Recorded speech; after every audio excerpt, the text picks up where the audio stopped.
В Будде, Дхарме и высшем собрании ищу прибежище вплоть до просветления. Силу заслуг, накопленных служением Дхармы, достану я Буддой на благо всех живых существ. В Будде, Дхарме и высшем собрании ищу прибежище вплоть до просветления. Силу заслуг, накопленных служением Дхармы, достану я Буддой на благо всех живых существ. В Будде, Дхарме и высшем собрании ищу прибежище вплоть до просветления. Силу заслуг, накопленных слушанием Дхармы, достану я Буддой на благо всех живых существ. Затем краткое подношение мандалы.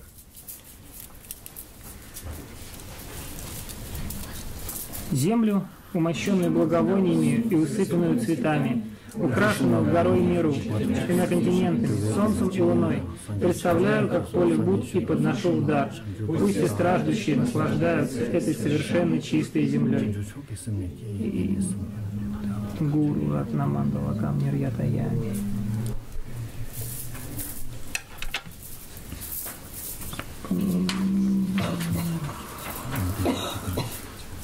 А теперь мы пойдем, потому что мне Миша рассказывал, извините.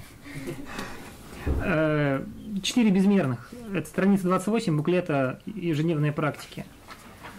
Да обретут все существа счастья и причины счастья. Да будут все существа свободны от страданий и причин страданий. Да не разлучатся все живые существа со счастьем, лишенным страдания. Да пребудут все существа в равности, свободные от привязанности к близким и ненависти к чужим. 3 раза или 1. Да будут все существа счастья и причины счастья. Да будут все существа свободны от страданий и причин страданий. Да не разлучатся все живые существа со счастьем, лишенным страдания. Да пребудут все живые существа в равности, свободные от привязанности к близким и ненависти к чужим. Да обретут все существа счастья и причины счастья.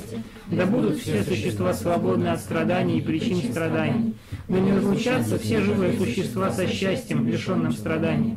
Да пребудут все существа в равности, свободные от привязанности к близким и ненависти к чужим. Семичленная молитва. Почтительно склоняюсь телом, речью и умом. Подношу облака всех даров, как материальных, так и созданных мыслью. Раскаиваюсь во всех неблагих деяниях, что совершал с безначальных времен. Сорадуюсь всей добродетели святых и обычных существ. Прошу, прибудьте с нами до опустошения сансары и вращайте колесо учения Дхармы ради блага живых существ. Посвящаю свою заслугу и ту, что создано другими, великому просветлению. И у нас в программе молитва Манджушри из буклета «Практики Манджушри». Есть у вас такая? Есть. Все есть. Выражаю тебе почтение, учитель и защитник Манджушри. Ты держишь священный текст около сердца, означающий, что твой ум, свободный от двух завес, ясный и сияющий, подобно солнцу, видит все существующее так, как есть. Мелодичным голосом, обладающим 60 качествами, ты учишь живых существ, страдающих в сансаре, погруженных во мрак неведения, заточенных в темнице существования. Ты подобен отцу, который заботится о единственном ребенке. Резонанс твоей речи, подобный грому, пробуждает нас от сна тревожащих эмоций и состояний ума и освобождает от оков прошлых действий. Ты держишь меч, которым полностью удаляешь мрак неведения и отсекаешь все ростки страдания. Ты изначально чист и прошел 10 ступеней Бодхисаттвы. Ты воплощение всех совершенных достоинств Сына Победоносного. Украшен 119 чудесными признаками. Я кланяюсь тебе, Манджушри. Очисти мой ум от мрака.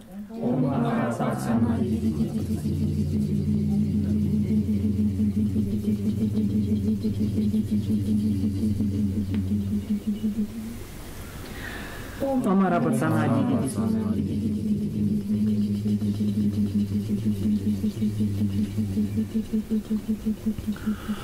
Омара пацана.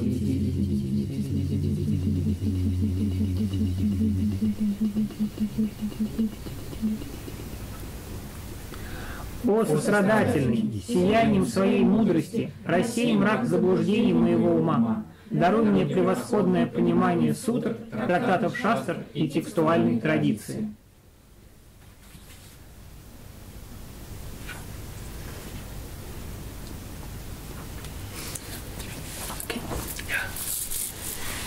Yeah. Now at the first letter, good evening to all of you. Добрый вечер всем, в первую очередь.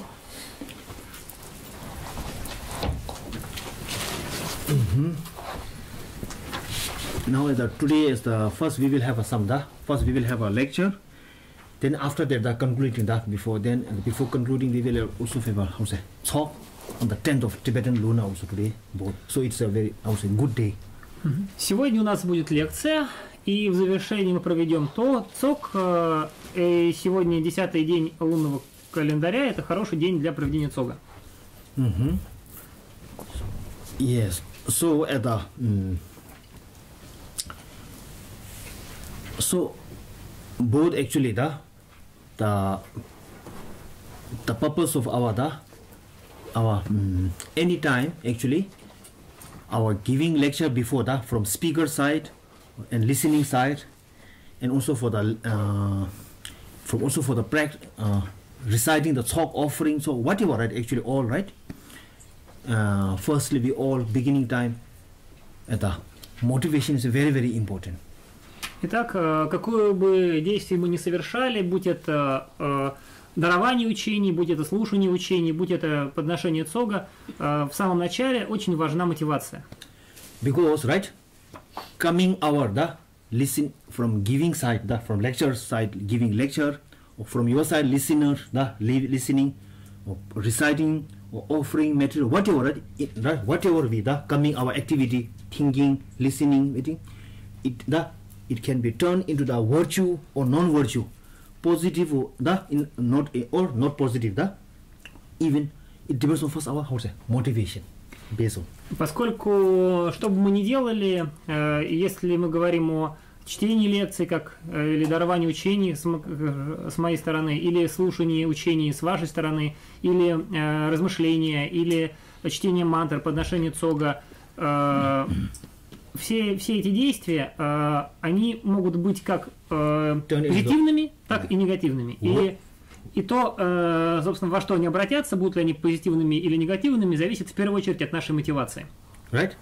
So, motivation is the first, in the beginning time, on the beginning, motivation is very, very, very important, right? For our coming, all of us, our coming, the activity, right? By physically, whatever, turn into the virtue or non-virtue, right? Or neutral, it depends on motivation, right? It's very clear, as you all know, generally. И как вы все знаете, для любого вида действий, что бы мы ни делали, то будет ли действие добрым, позитивным, негативным или нейтральным, все это опирается на нашу мотивацию. Firstly, right? Это в первую очередь. So, motivation, right? Yes, that's why important. And then, even motivation also, right? There are also different levels of motivation. И даже если мы рассмотрим мотивацию, то мотивация может быть нескольких уровней, различных уровней. Even motivation also, even if we motivated, aim, right? Our coming lecture motivated us like that, for this life purpose, only for thinking of this life wish, and that motivate we reciting talk, we giving lecture, for this, only for this life purpose, something aspect through that something. Motivation is good, but quite very low level. Но даже если мы... It's a virtue, but very quite level, or low, very, very low level. И если мы говорим о мотивации, то она может быть разных уровней. И если, например, мы делаем какое-то действие, например, читаем лекцию или слушаем, или читаем цок, и это мы делаем ради этой жизни, то это, в принципе, хорошая, нормальная мотивация, но она очень низкого уровня. Example, for this life, due to one own selfish of this life to be good health, long live, to be success your job, your family, everything for this life, only for that, this life achievement, only for the aim, this life, within this life only purpose, selfish, it is good, it is our right, but very low level, example, these things. И в качестве примера такой мотивации можно привести, например, то, что вот мы присутствуем и что-то делаем, даем учение, там, цок читаем, допустим, для того, чтобы обрести какое-то чего-то хорошее в этой жизни для себя. Такая мотивация несколько эгоистичная, но при этом она имеет право на существование, и она является, возможно, это может быть, и такое возможно, но она в этом случае такая мотивация будет мотивацией самого низкого уровня. Because why I'm saying no, it is right, it is good. I'm not saying bad, but and also it can be work. It can be it can be work and it can be reach as your motivation, it can reach, but the aim, right? Aim, this motivation is only for this life. The purpose is only for this life. That's why I'm saying for also very this life is, as we know, very short life. That's why that is very low level, right? Low level.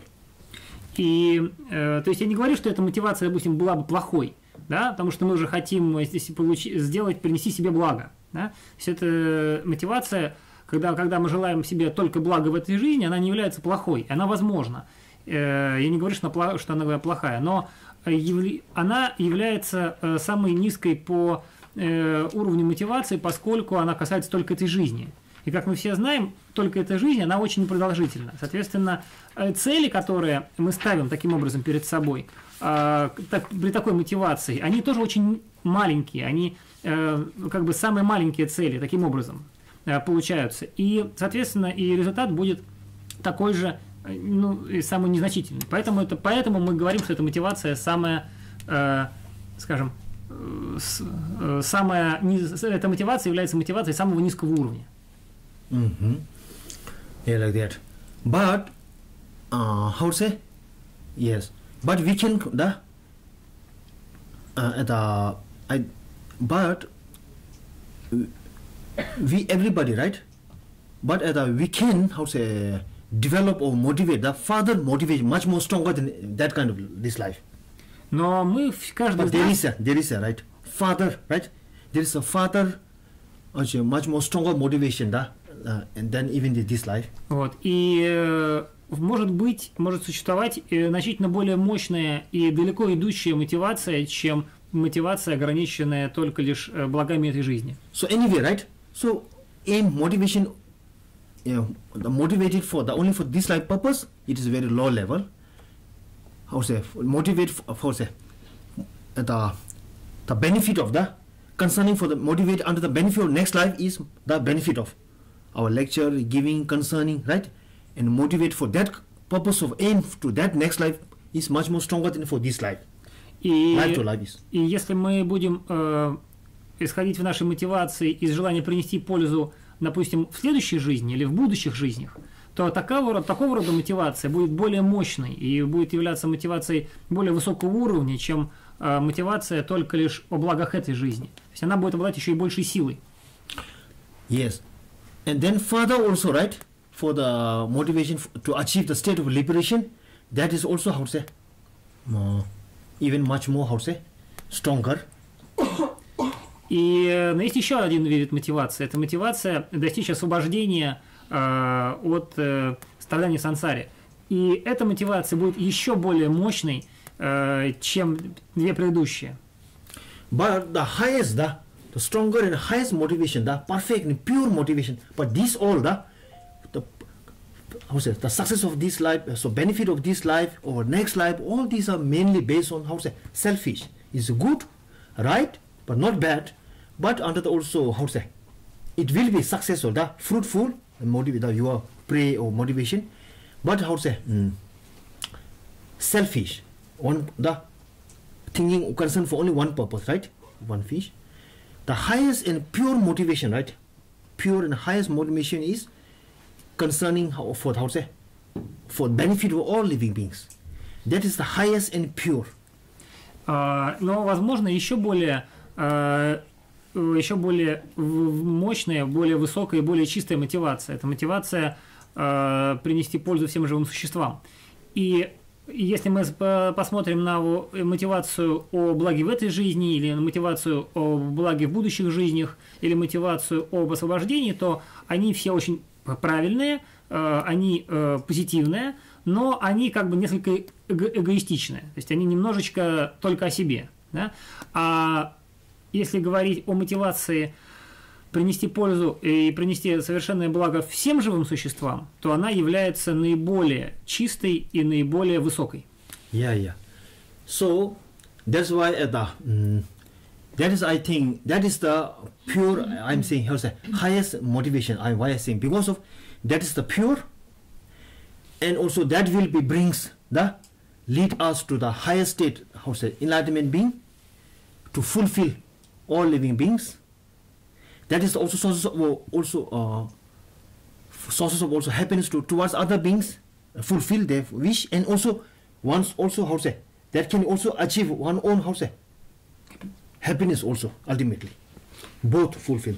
И эта мотивация является высшей, она является высшей. Почему? Потому что она является наиболее чистой, поскольку она обращена ко всем живым существам, а не только к себе. И она является наиболее высокой, потому что она из этих всех четырех по результату обладает самым мощным результатом, так как все эти мотивации, о которых мы говорили, они ведут к некому результату. Этот результат будет достигнут. И результат, который мы говорим о мотивации наиболее высшей, мотивации освободить всех живых существ, она, с точки зрения результата, является наиболее мощной, потому что она приносит максимальную пользу не только себе, но и максимальную пользу всем окружающим, ну или не окружающим, а вообще всем живым существам. То есть мы выполняем желания и достигаем счастья для других и счастья для себя с помощью такой мотивации. So the motivation of altruism, the motivation of altruism, is the one of the also, as I told, that is the one of the how to say sources of that is one of the sources of how to say developing the bodhicitta, and also sources of the enlightenment being, and also that is the also in order to that is also one of the great sources of also accumulated merit, greatest sources of accumulated merit. That is also greatest sources of also purification also. So altruism motivation is the highest and strongest than any other motivation. Итак, мотивация, альтруистическая мотивация, подобно этой, является наиболее высокой и наиболее сильной мотивацией, поскольку она позволяет достигнуть большое количество различных целей. Она позволяет накопить наибольшее количество добродетельной заслуги. So, the merit? Accumulate the merit. Yes. And also for purification of karmic obstruction and all those things. Она позволяет также наиболее эффективно достичь очищения кармических препятствий, вот, и достигнуть в остальном разных другого рода позитивных результатов. Accumulate the merit, right? Да, то есть накопить благую заслугу, очистить негативное. That we everybody, right? We all want to accumulate the merit and purification as much as highest. И всем which is the sources of, right? How to say sources of happiness, right? Happiness and overcome from suffering. И мы все хотим, собственно, накопить максимальное количество добродетельной заслуги и устранить и провести очищение негативной кармы, поскольку это является, соответственно, причиной для испытывания любого счастья и свободы от любых страданий. So yes, because so that's why what I'm saying that in the beginning time motivation is very important, right? Motivation is very important, and particular among those motivation I told you, as I already told, the altruism motivation is very, very important. Okay, altruism. И именно поэтому я так говорю в самом начале о том, что очень важна мотивация, и самое важное, что очень важна мотивация альтруистического настроя. As we are the follower of the Buddhism, believer of the Buddhism. Поскольку в первую очередь мы последователи буддизма. Particularly we are also follower of the Mahayana. И в частности мы последователи Махаяны. Right? Those of Mahayana, right? practitioner, follower and practitioner of Sutra and Tantra and whatever, but we are the follower and believer, follower of the Mahayana, right? So as a Mahayana believer and follower, we should not be, neglect or forget about the altruism and bodhicitta, concern for towards other beings. We should not be neglect, we should not be forget. Otherwise, it's incorrect. As a concern our myself, Mahayanas saying, thinking like that, but in mind, no altruism, right? No altruism, concern for other beings, no great compassion, no bodhicitta. How can we, we consider ourselves as a Mahayanis? И так как мы являемся последователями Махаяны, и вне зависимости от того, это мы являемся последователями Махаяны Сутры или Махаяны Тантры, то если мы будем забывать о альтруистическом мотивации, об альтруизме, то тогда это будет неверно, да, поскольку и от альтруистической мотивации, собственно, на нее опирается и бодхичитта, и на нее опирается... So, the bodhicitta is based on altruistic motivation and... Wrote it on. И бодхичитта, и любовь, и все эти вот базовые ценности, на которых, собственно, Махаяна базируется, а если мы не помним об альтруизме, соответственно, мы думаем о пользе для себя и о себе, соответственно, это будет не совсем верно с точки зрения того, что мы являемся махаянистами. Да. Is it clear? Да? Yes, can you a little bit shorter? Okay. Example, да? Sorry. It's okay. So I will introduce you. Andre is one of my translator, da? First my translator. But since many years ago, you left that for translation. That's why now you need to recover your knowledge or your experience or your potential. You need to recover, I think, right? В первую очередь я хочу, до того, как привести пример, я хочу представить немножко. То есть Андрей – это первый мой переводчик, который для меня переводил в центре и в ПМТ, но он очень долго переводом не занимался, и сейчас ему, видимо, требуется какое-то время, чтобы восстановить навыки, так сказать.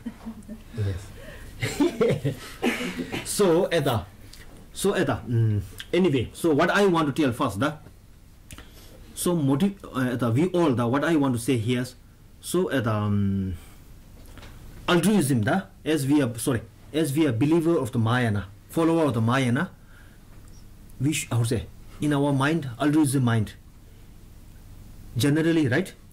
In our day-to-day life, of course, altruism, we should not be forget about altruism, right? And bodhicitta, we should not be forget. Particular also, every time that practice or meditation and whatever time, it is very important on the beginning time. И мы, как практикующие Махаяну, не должны забывать об альтруизме. Ну, конечно, это важно и в повседневной жизни, но очень важно, перед тем, как мы занимаемся духовной практикой, мы медитируем или слушаем учения, нам очень важно в самом начале вспоминать об этой мотивации. That's why because everybody wants, right? Everybody wants happiness, right? Everybody wants happiness and success, right? Not only for this, I mean, the life to achieve the enlightenment, right? So, and everybody wants also great, everybody wants to, achieve the great accumulated of merit more and more, and wants to, right? So for that also purpose, altruism is very, very, necessary, important and powerful.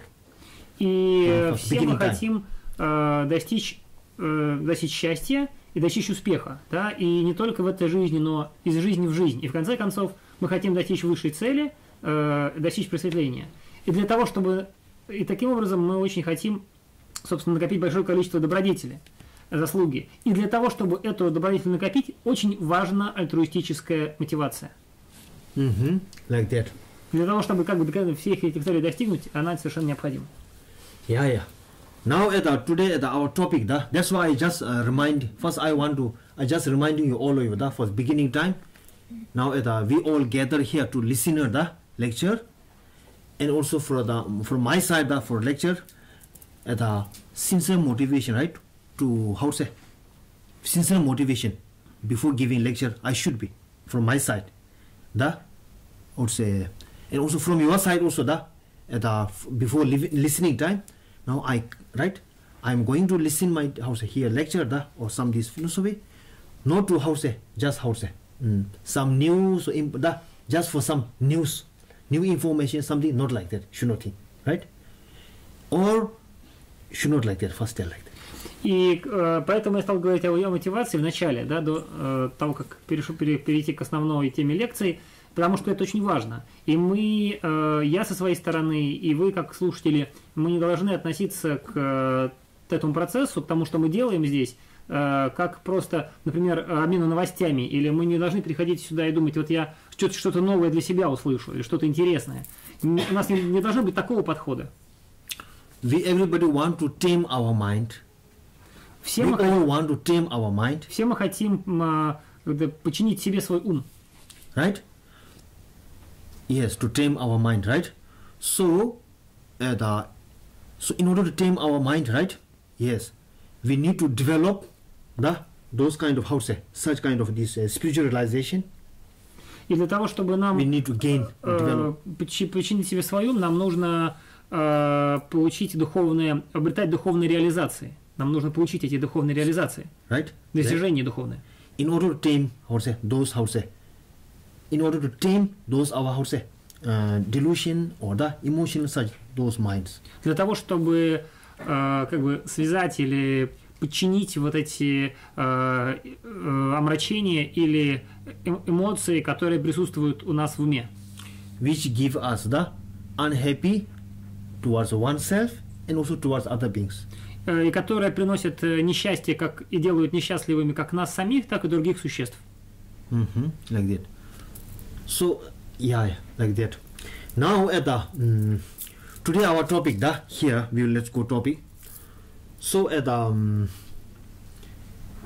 last time we finished about the topic about this.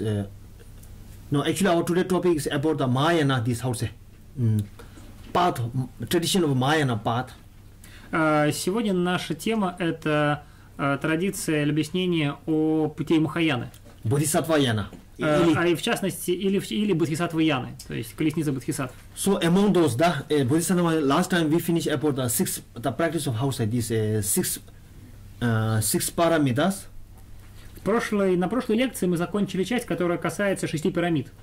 So, Bodhisattva-yanas, actually, this Mahayana path, Bodhisattva-yana, among this, ili Tantriyana, whatever, right?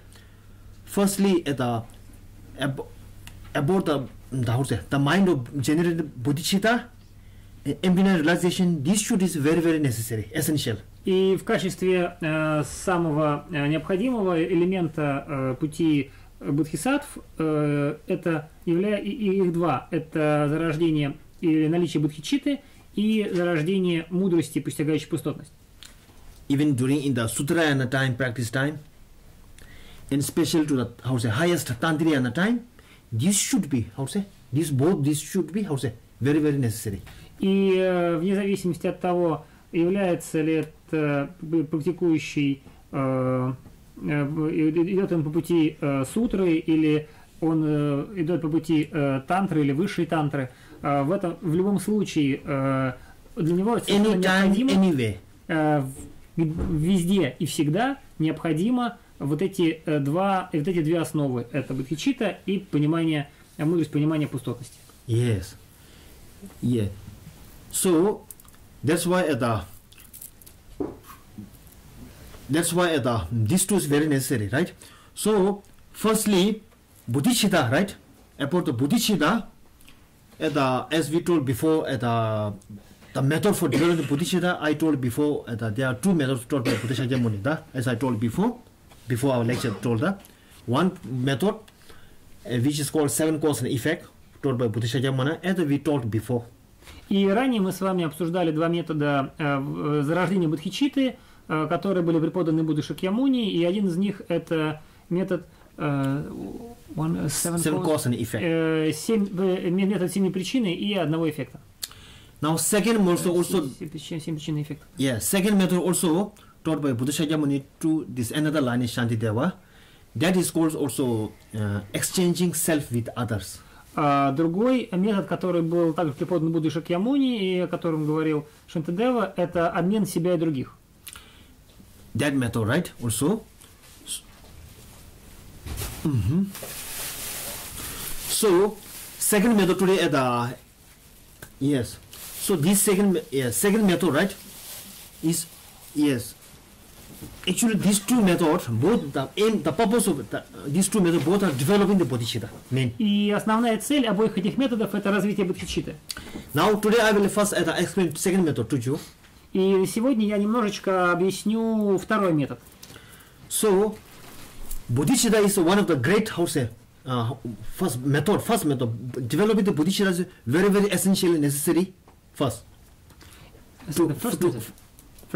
Or no, first, I mean, first for the bodhicitta, right? There are two paths which will be necessary to achieve the enlightenment, right? Bodhicitta and emptiness, the realization. So first, in order to these two, the first the bodhicitta, the mind of bodhicitta is very, very necessary as the door entrance of Mahayanas. И для достижения просветления совершенно необходимо два компонента. Это развитие бодхичитты и понимание пустотности. И в данном случае развитие бодхичитты является чрезвычайно важным, поскольку оно открывает дверь в Махаяну. So, for that, the Shantideva, Indian master, he told in his text, he told the method which is for developing the bodhicitta. He told method for exchanging self with others. И великий индийский учитель Шантидева, он объяснил метод развития бодхичитты, основанный на замене себя и других. Through that, by taking that Tibetan masters, those Tibetan masters, Lojong Nyamlenda, through this, by the second method, then many Tibetan masters taught on the base of, by the taking of the Shantideva idea, they taught the many texts called, which is called Lojong, transforming the mind. Many, да? И в основе, взяв за основу этот текст Шантидевы и этот метод, множество различных тибетских мастеров составили свои тексты и придумали свои методы для развития бодхичитты, которые все объединены термином лоджонг. Yes. Tibetan master, those taught lojong. So at that, as you know, at the 37 practice of Bodhisattva text. Вот, например, текст Тагме Сампо 37 практик Бодхисаттвы. В них вот это используется.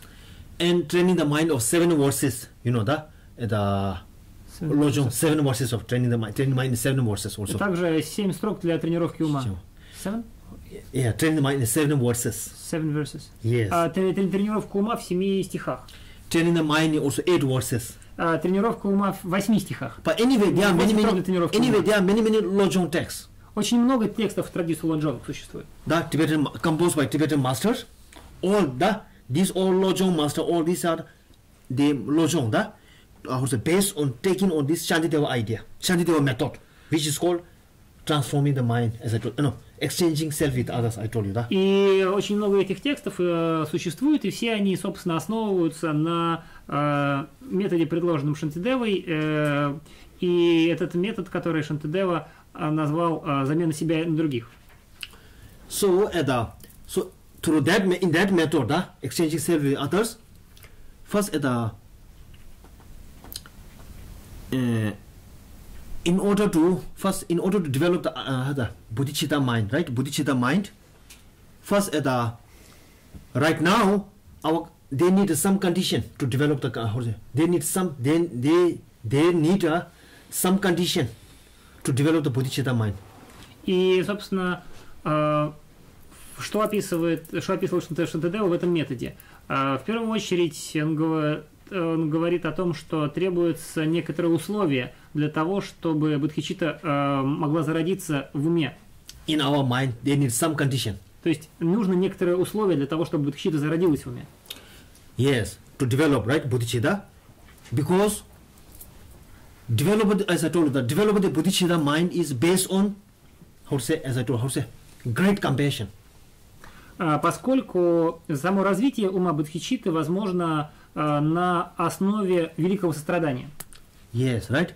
So that's why the great compassion, right?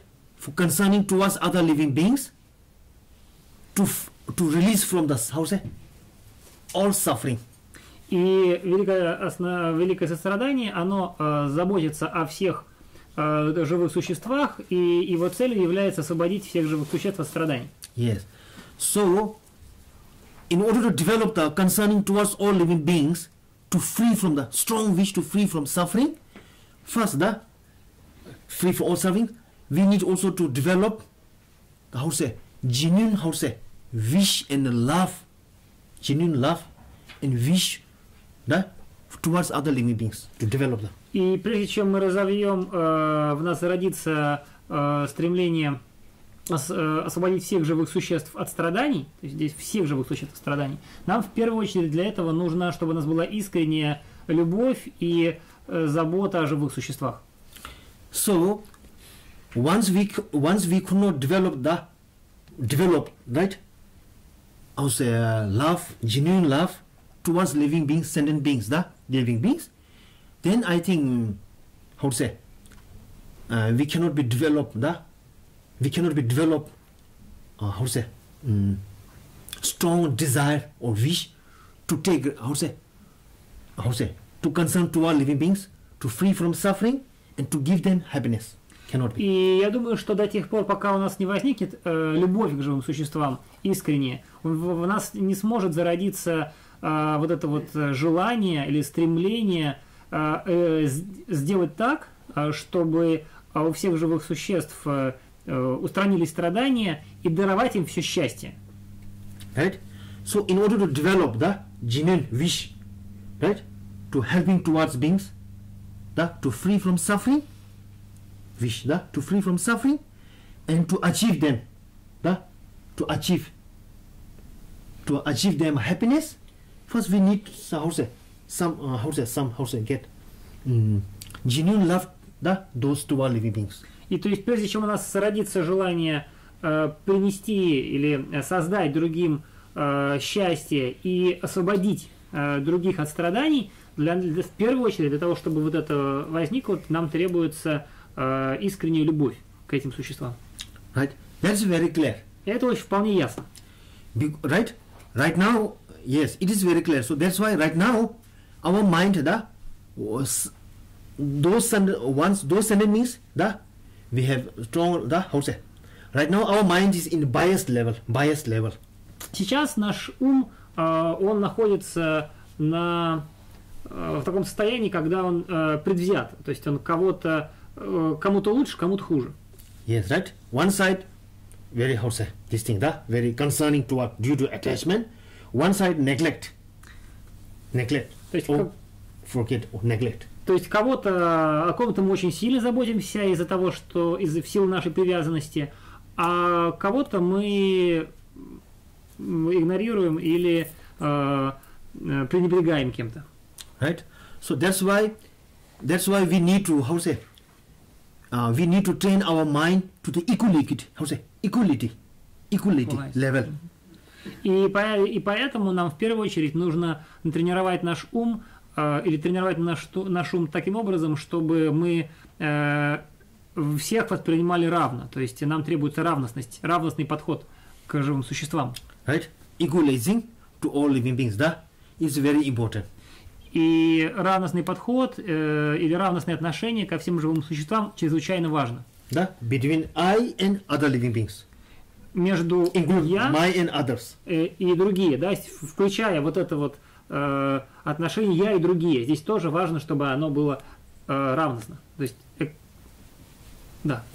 Yes, like that. So that is the main first condition, necessary condition, right? So equality, to make equality, train our mind into equality between I and my something and other living beings, to equality, to make equality, right? Equanimity. Is very important. И поэтому самое важное и первое условие для дальнейшего развития, о том, что мы говорили раньше, это внутреннее условие, это развитие или наличие равностного отношения, равностности себя и других. Right? So biased mind or unequal mind, thoughts mind, да, between I and other beings, да, it's one of the great obstacle to develop the great compassion, genuine compassion. И поэтому предвзятый ум или ум, который не относится равностно ко всем живым существам, в равной степени ко всем живым существам равностно, является одним из величайших препятствий для развития искреннего сострадания. That's very clear. So that's why, firstly, right, equanimity or equalizing, training the mind into equalizing between I and other living beings. We need that kind of training. И поэтому в первую очередь нам требуется и нам необходим тренинг или тренировка на уравнивание себя и других. Right? That actually this Indian master, this Nalendra Shantideva master, very how to say, intellectual people. So the method, right? This method, the method of this exchanging, right? All these are developing, right? Developing the Bodhicitta. This kind of method, all this explanation based on how to say reason. They explain based on reason. И надо сказать, что Шантидева, этот учитель индийский из индийского монастыря Наланды, он был очень умным человеком, и все вот эти методы, которые он излагал, они очень сильно основываются на логике, на логических построениях. So what they taught, so they taught the reason, so in order to train our mind into equanimity, equalizing between I and mind, at first, this kind of, right? They said, or they taught the method reason, right? Right now, due to our selfish, we all have a very our mind. Everybody has a selfish mind. It's very clear. First, everybody has a selfish. Second, that selfish mind is very high or strong. И он говорил следующее, что, во-первых, у всех у нас, почему нам очень важно развить равностность и, собственно говоря, какие условия для этого нужны. В первую очередь, сейчас у нас у всех есть эгоистичный ум, эгоистичный подход. Это в первую очередь. Во вторую очередь, этот эгоистичный подход очень мощный. Yes, that's very strong and high, right? Strong, very stronger and high level, right? Our strong selfish mind is. So they said that is also how to say. So selfish mind is one of the sources of, right? One of the sources of how to say, all our delusion and suffering and many negative how to say these things. И этот эгоистичный ум, он очень силен и очень силен и мощен, сильно развит. Вот. И при этом этот ум, эгоистичный ум является причиной наших омрачений и множества наших проблем. So that's why это Shantideva сказал, первое, in order to, so training the mind equanimity, self and others, Shantideva сказал, это my selfish mind, hold and recognize I at I, my selfish mind, это recognize and consider I as a very important, importance and how to say, and most precious. И поэтому, зная, что наш ум очень мощен, эгоистичный ум, Шантидева говорил таким образом: мой ум считает, что держится за я и считает, что я очень ценное, очень важное и очень значимое. So, это он сказал, yes, это I want happiness. I don't want even slightly suffering. I don't want, right? I don't want even slightly suffering. То есть он сказал, что он говорил, что я хочу только счастья, и я не хочу даже мельчайшего, малейшего страдания. Right? That is the right. That is the right. И это I want happiness as much as no possible, as much as possible, and I don't want suffering even slightly, as I told, this thing, that is how to say, that how to say, by nature, by natural, ultimately, how to say, we feel or we develop always like that kind of thought. И эта мысль о том, что я хочу быть счастливым и не хочу ни малейшего страдания, это естественная мысль. и она правильная мысль. And similarly, that reason, naturally, similarly, other rest of the sentient beings, human being, cow, dog, any living beings, animals, also have a same that kind of same feeling and same right. И точно так же все живые существа другие, люди, собаки, коровы, кошки, even insect, даже насекомые, все они придерживаются точно такой же мысли, и эта мысль верная, и они имеют право так считать. Это их право. Right? That kind of. So in that level, one suffering doesn't want any slightest suffering. The slightest suffering doesn't want to experience the slightest suffering. In that level, sense, in that level or in that reason, there's nothing different. И вот в этом отношении, с точки зрения вот этих желаний, счастья, нежеланий, страдания, у всех нет никакой разницы между живыми существами. Они все совершенно одинаковы с этой точки зрения. Right? In that level, in that sense, there's nothing different. Right? Some want happiness, some doesn't want happiness. It doesn't mean like, right? Everybody want it. Some, right? Every doesn't want suffering. Someone also has suffering. It also not like that, right? Same, right? Nothing slightly different. То есть нельзя сказать, что, например, вот есть существа, которые не хотят страданий, и есть кто-то, кто хочет страдания. И поэтому их можно разделить. Нет, все существа одинаково, равной степени не желают страдания, и все в равной степени желают счастья. То есть нет никакой разницы. Нельзя разделить по этому признаку. So that's why they said, right?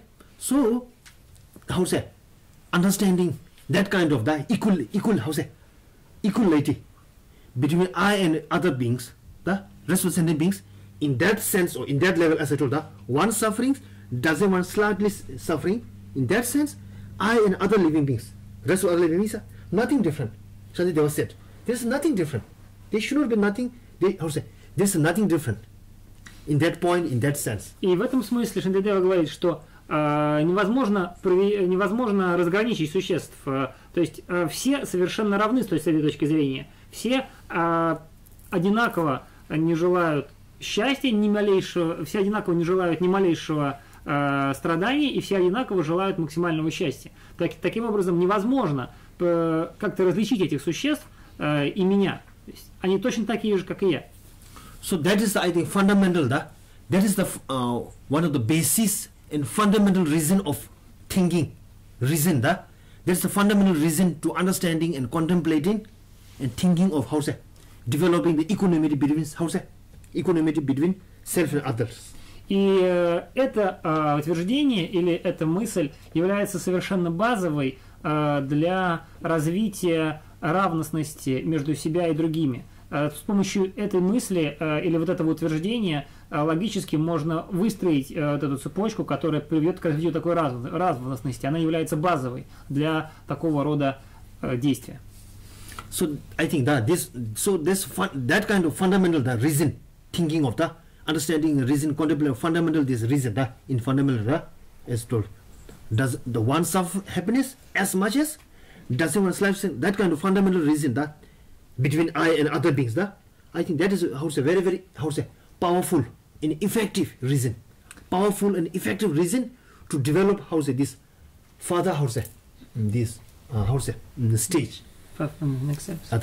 И вот эта мысль, вот это логическое утверждение, оно является наиболее мощным и действительно фундаментальным для того, чтобы развить вот эту равностность и с помощью, отталкиваясь уже от этого, развивать дальнейшие стадии, которые следуют за этим в стадии в развитии бодхичитты. Always try to remind or develop that kind of developing, always reminding and develop that kind of reason, feeling and sense whenever, wherever, whatever any condition we stand between you and me, when you feel something, meet something, I think if you develop that kind of it also helps you, it also helps us immense not to develop helps not to develop the angry or harming to others or cheating others or such this thing to others. Also it helps to prohibit.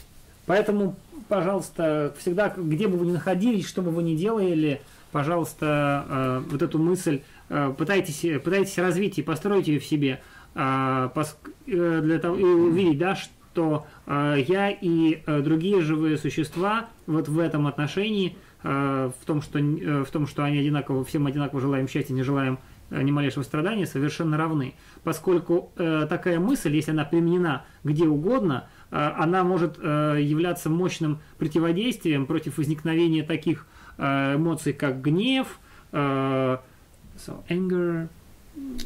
It helps not to develop any kind of, how say, negative thoughts to other living, any other beings. Поскольку вот эта мысль помогает в устранении или неразвитии любого вида негативных мыслей по отношению к другим живым существам. Firstly, secondly, that kind of fundamental also helps not to, how say, even that also, this reason also helps to also helping other two beings whenever when you meet some people also it helps. Even in this step at that time, not in this step at that time, not reach the, how say, great compassion, right? But that kind of this, it also immense help to develop, how say, other people's feeling and concerns of feeling, thoughts. И, собственно, вот это в первую очередь помогает, такая мысль в первую очередь помогает не развивать негативные эмоции по отношению к другим живым существам, и во вторую очередь она помогает, не столько, то есть она еще не является развитием высшего сострадания, но она помогает развитию желание помогать другим живым существам и думать о других живых существах, то есть понять мысли и чувства других существ. Соответственно, и поэтому, где бы вы ни находились и с кем бы вы ни общались, такого рода размышления поможет вам понять других людей лучше. Yes, like that. Right? So first, this equalizing between self and other, this fundamental, like. Then, once you get the experience, that kind of experience, for that equalizing, between I and other beings, equalizing, that kind of, then you feel oh, there is nothing different. I should not get developed. There is nothing different between I and other living beings. No different. You feel that kind of sense. Always, no different between I and other living beings. That kind of level. Due to that reason. И благодаря этой мысли, если вы ее будете развивать и получите некоторый опыт практический в ее применении, и почувствуете, собственно, вот это отношение равностное, то тогда вы будете видеть действительно, что разницы между вами и другими существами нет. То есть это будет чувствоваться на уровне переживания. Right? And that time, like that. No, that helps to develop no difference between I and other living beings, right? It helps. Then it helps no difference between I and other living beings. Это помогает развить вот это отсутствие, развить равностность, то есть что нет разницы между мной и другими живыми существами. Right? That immense helps that helps to develop no difference between I and other living beings. That like that. Then once you reach that kind of sense and experience, then I think it can help you quickly or soon fast to develop then I would say this helps to disadvantage. That helps to not first helps to not to reduce helps to reduce the selfish. That helps to that kind of also thoughts helps to reduce the selfish, not to develop selfish, and then also develop the cherish others' minds.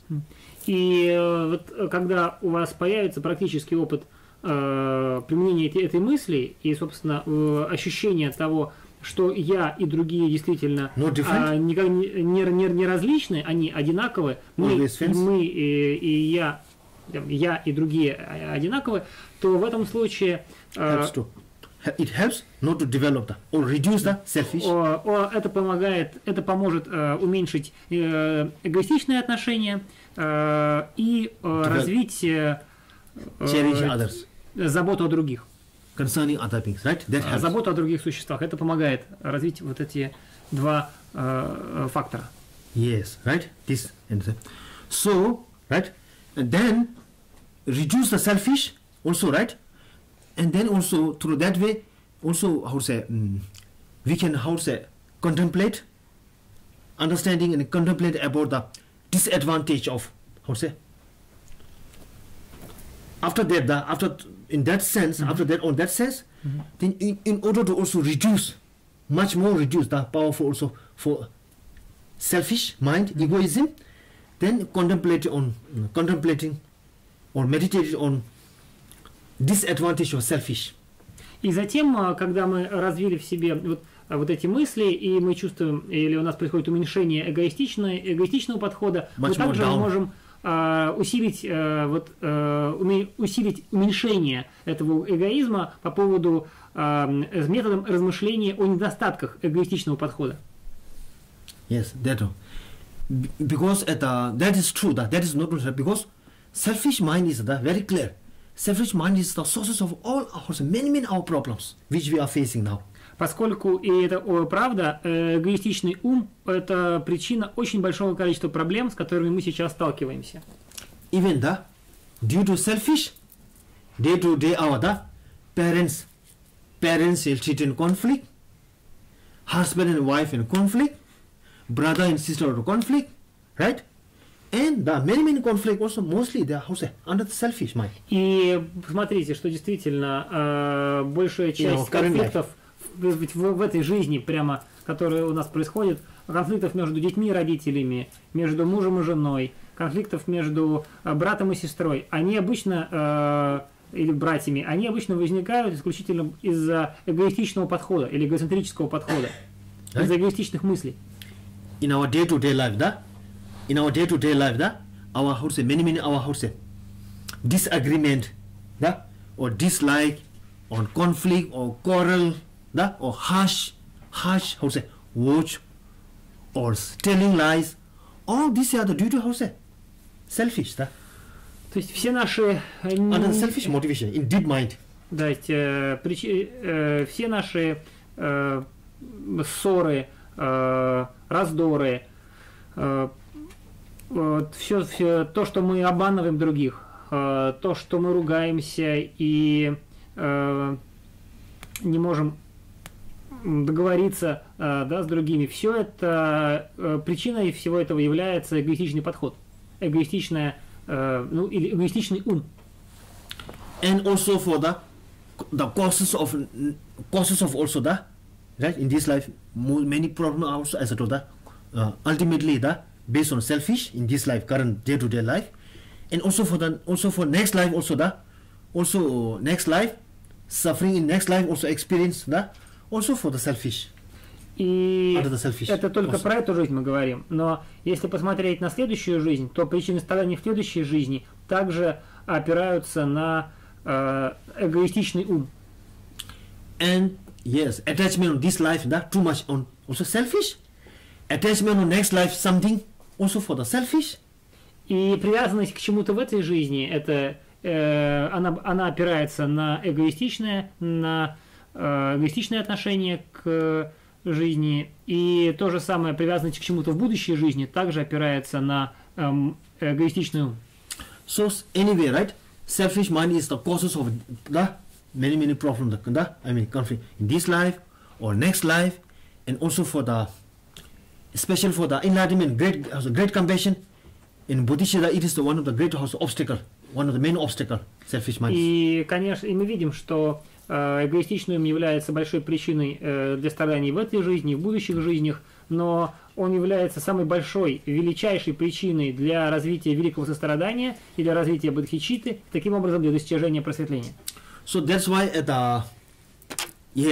even also in one story, Buddha Shakyamuni before Buddha Shakyamuni before he enlightenment in his one's life, before he attained enlightenment, in his one life he saw in the forest one tiger,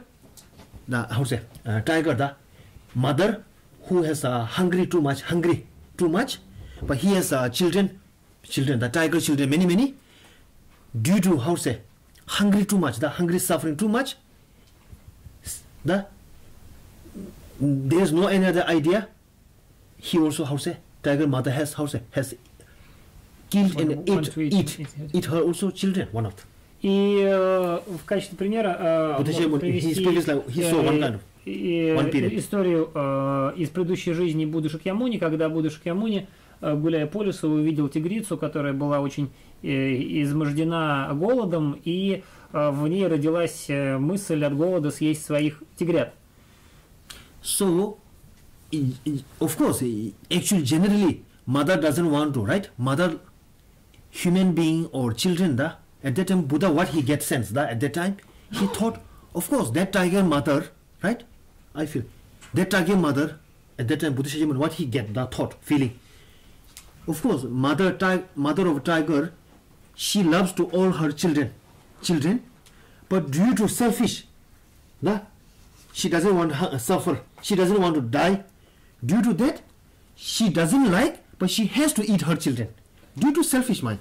That shows like that, indicates like that. И Будда в той жизни увидел и размышлял таким образом, что, конечно, мать-тигрица, она не хочет вреда своим, она любит своих детей, тигрят, и она не хочет причинить им вред, но из-за того, что у нее есть эгоистичный ум, она не хочет умирать, потому что это эго говорит ей, что она не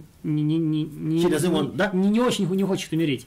И поэтому ей, пусть ей и неприятно, и не хочется есть своих деток, но она вынуждена это сделать, потому что эгоистичный ум ей говорит, что она не может умереть. So I think that story, since from that time Buddha Shakyamuni, and at that time Buddha Shakyamuni, he was not enlightenment, through that chance Buddha Shakyamuni, he discovered through that tiger mother, who ate her children, tiger children, he discovered that the tiger mother, of course, she loves all her children, right? She doesn't want to kill, she is taking care as much as possible, but in order to save her life, not to die, right? She has to, eventually she had killed her children and eat that. So through that chance, Shakyamuni, at that time, not Shakyamuni, at that time, Buddha Shakyamuni, he thought that, that is also ultimately, that tiger mother, due to her selfish, ultimately, she killed her children even, to save her life. Buddha Shakyamuni, he discovered like that. И в этот from the animal suffering, когда Будда Шакьямуни в предыдущем своем рождении увидел эту картину, он понял, и мысль эта пришла ему в голову, это размышление, что несмотря на то, что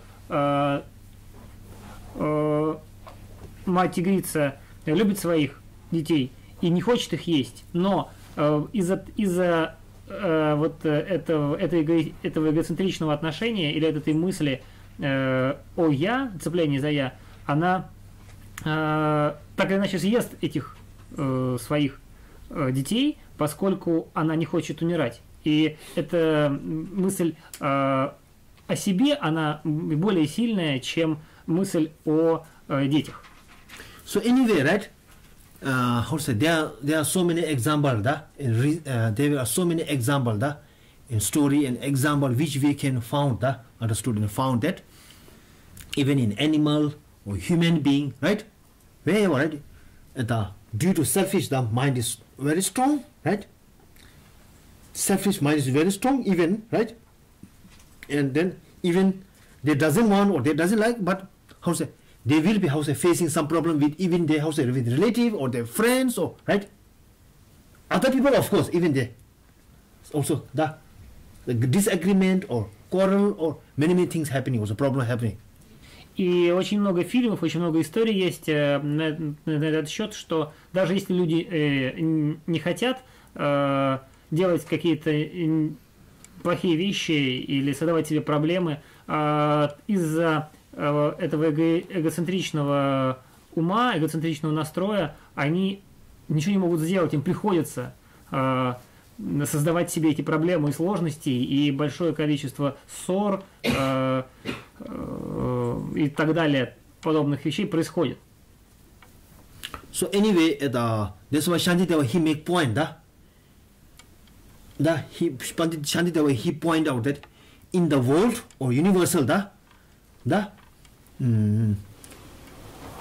all all sufferings, all faults and suffering comes or arise from the self-cherished mind.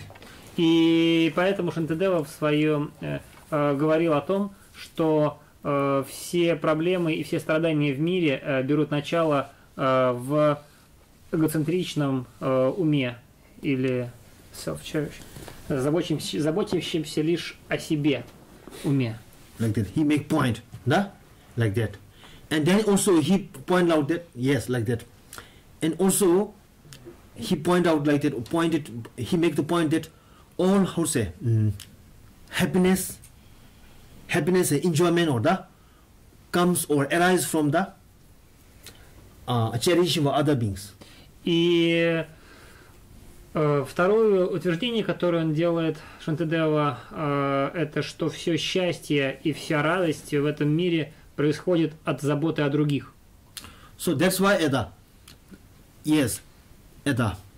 so that's why cherishing of other beings, cherishing other beings is one of the great sources of our benefit and our advantage, which we want, everybody wants it. И поэтому забота о других является одним из самым большим источником источником достижения желаемого, достижения того, что мы хотим, и достижения cherishing of other beings. Cherishing towards others. Other beings is the main source of cherishing towards other beings is the sources, is the main sources or causes of all all happiness in this world. То есть забота о других и основная причина для счастья в этом мире. So that's why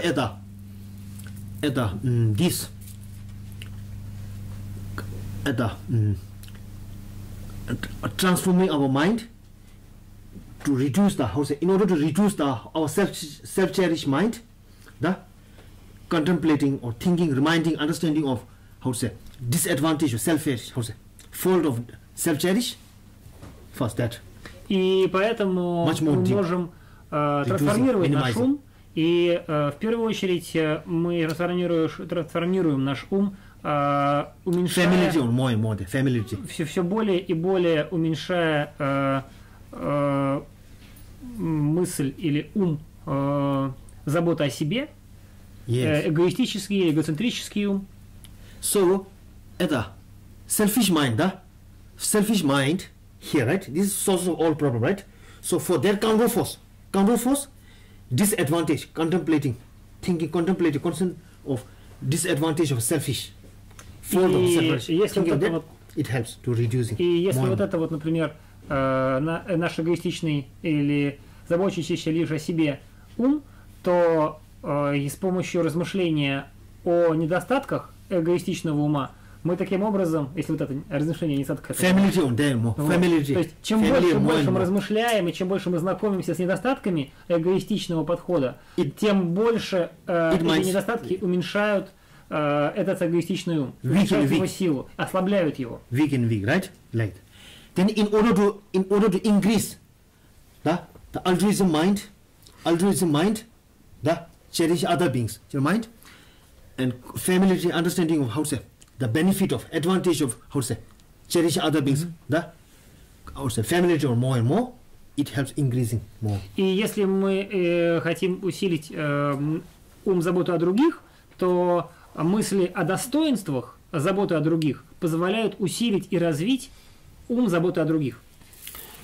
These two, once we familiarity more and more, then develop the great compassion easily. И если мы так поступаем и все больше и больше знакомимся, ознакомливаемся, привыкаем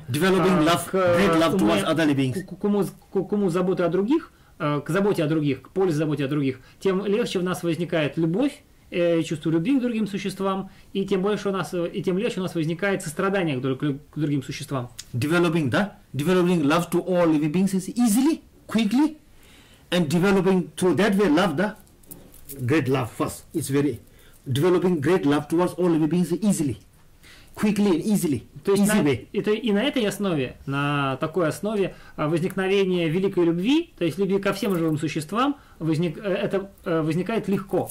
Это легкий и быстрый путь для зарождения любви ко всем существам, великой любви.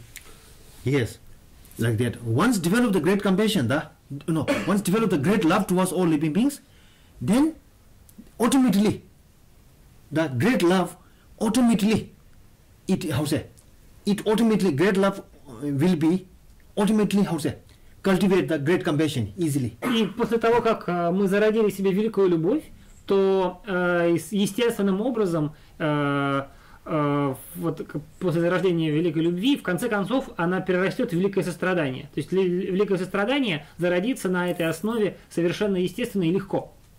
On the base of, as I told, the fundamental level, at the base of that, firstly, at that time it helps you, yes, like that. So at the great compassion easily, develop. So at this method, I think, transfer. First method, transfer. Second method, mind. First method, transform our mind. Sorry, I will tell you. First, сейчас our mind is biased. Итак, сейчас... our mind is biased. Сейчас. И как я говорил, что в первую очередь для того, чтобы этого достичь, нам нужна твердая основа, о которой мы говорили в самом начале. Вот. И за счет вот этой твердой основы мы в конце концов можем достичь развития великого сострадания. Но в первую очередь есть два метода. И первый метод сейчас, и сейчас наш ум, он находится в состоянии неравностности или предвзятости. Now, then, by the understanding of the reason of this, as I told, equalizing, the rest of other living beings, one's happiness doesn't want any suffering, slight suffering. There is nothing, right?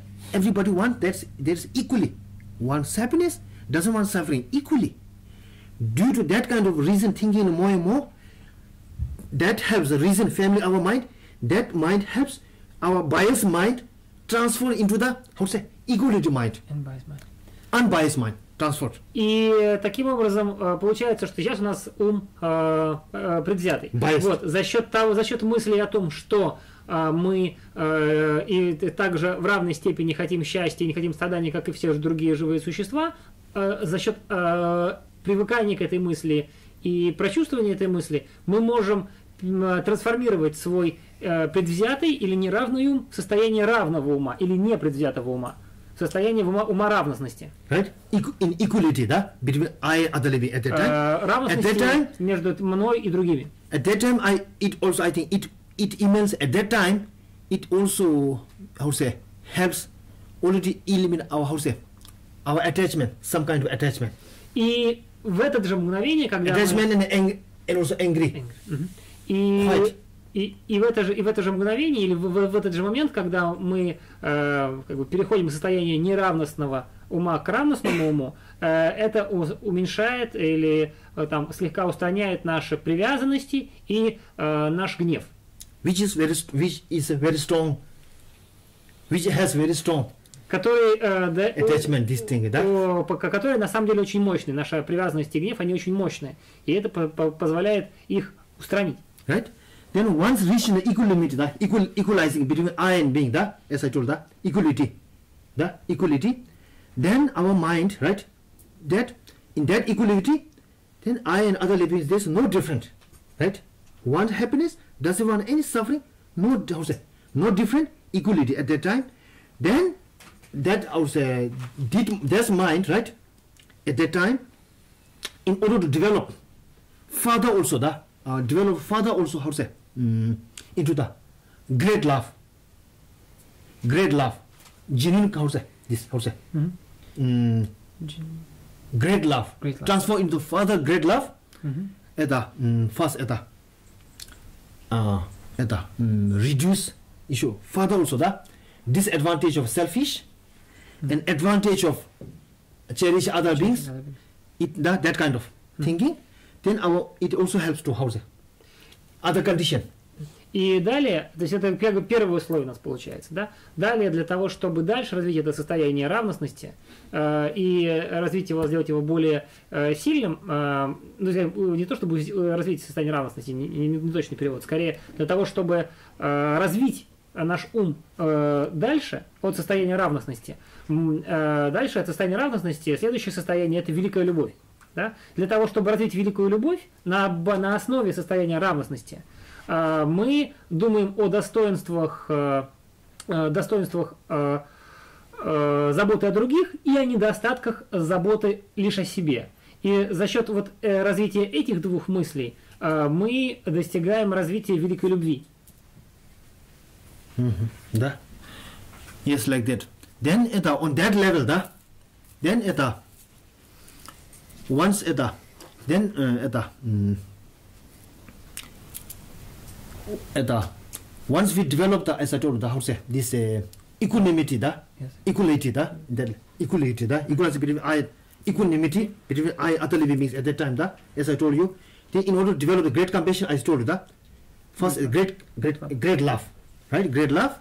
Then I told you, I would say advantage of how to say cherish other living beings, da? More and more thing, great love, and great love. Obstacle of great love is how to say this selfish, right? Selfish, disadvantage, contemplation, disadvantage, da? These things reducing, right?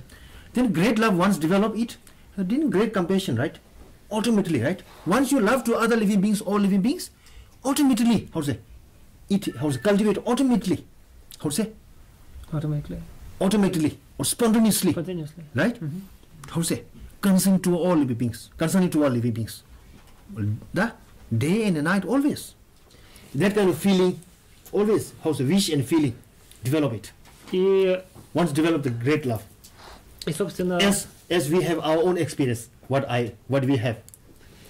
И, собственно, еще раз, если мы построили равностность и создали равностность, то дальше с помощью равности мы создаем с помощью мысли о том, что все одинаково хотят счастья, не желают страдания. Дальше мы можем развить из этой равностности мысль великой любви, которую мы развиваем посредством размышлений о пользе заботы о других и недостатках заботы лишь о себе.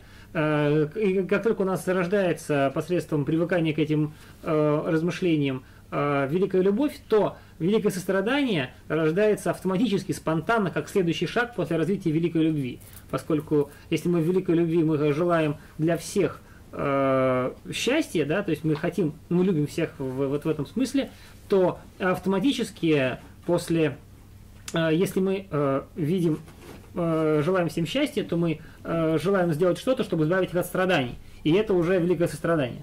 Соответственно, оно возникает спонтанно на основе великой любви. И, собственно, это то, что мы можем, собственно, на нашем опыте прочувствовать. So now, okay, anyway, right? Now, after that, so the great love and great compassion, right? Once we develop the great compassion, love and compassion towards living beings, at that time,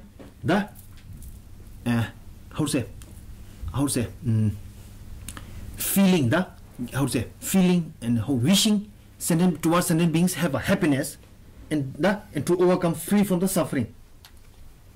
И когда мы развили ко всем великую любовь и великое сострадание, то у нас ко всем есть равное отношение о том, что мы хотим, чтобы они получали все виды счастья и были свободны от любых видов страданий.